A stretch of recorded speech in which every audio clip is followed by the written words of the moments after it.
Today, you're going to join me on a brief journey through time and space as I attempt to navigate the MW3 weapon unlock system like some sort of laboratory rat in a maze. Why are we going on this journey?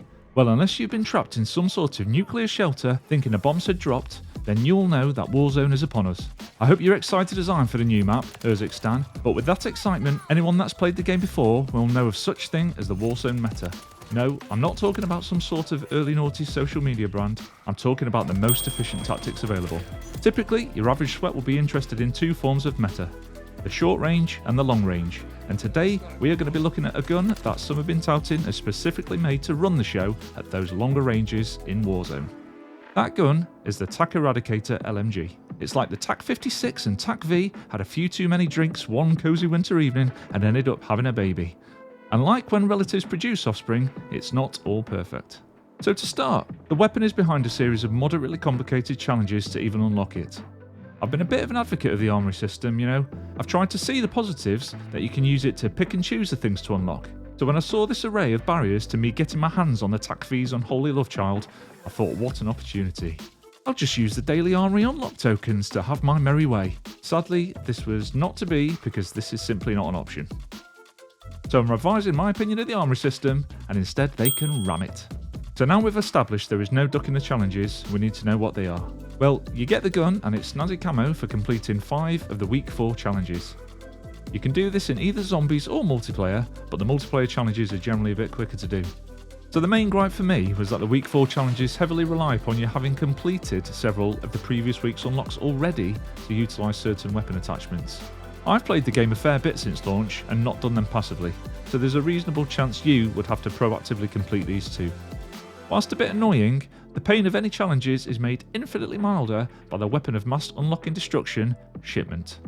It's actually in a Shipment and Rust playlist, but since you can now vote for maps, you'll find Shipment gets voted for every time, unless you really are bunched up with a load of sadists.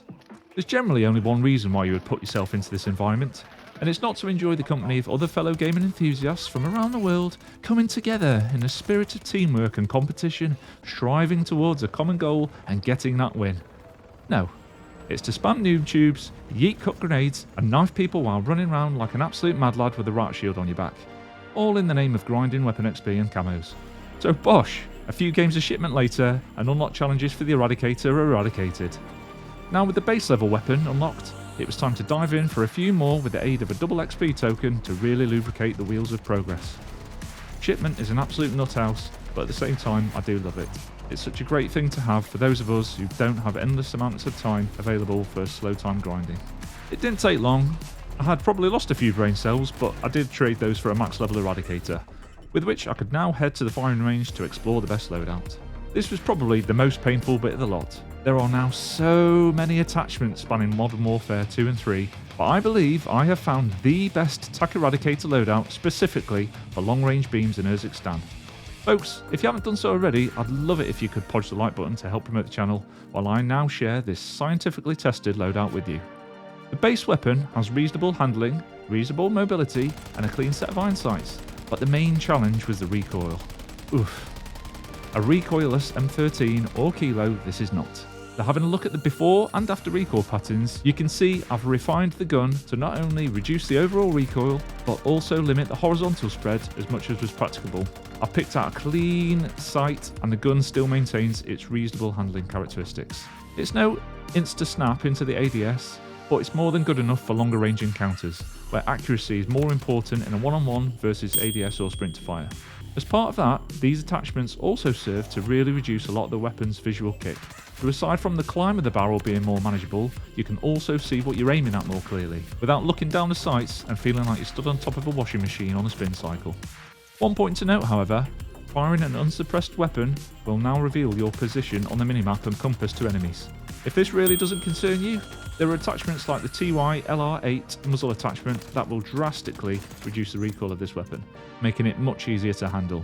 Happily, there is no weapon tuning to go through, so it's as easy as picking the attachments on screen and fitting them to your gun. If you haven't unlocked any of the following attachments, you can either work to unlock them, or you can use the picture on screen which shows the most important trait from each attachment, and then find the next best alternative from the attachments you have unlocked. So if I've picked an attachment for reduced horizontal recoil, but you don't have it unlocked, Then search for an attachment from this slot that you already have access to that also has horizontal recoil control.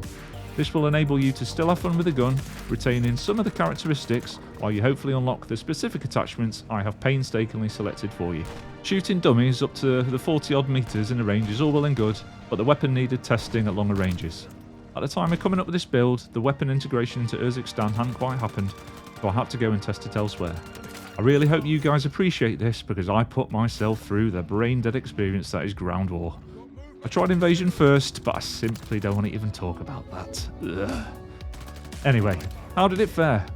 I think it's a bit tricky to tell because the enemies didn't have plates.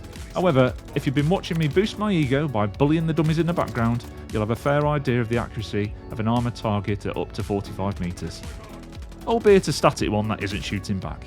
I think this gun is going to take a little time to get used to the slight kink that's in the recoil pattern to really nail the longest distance beams, but I think it's got definite potential.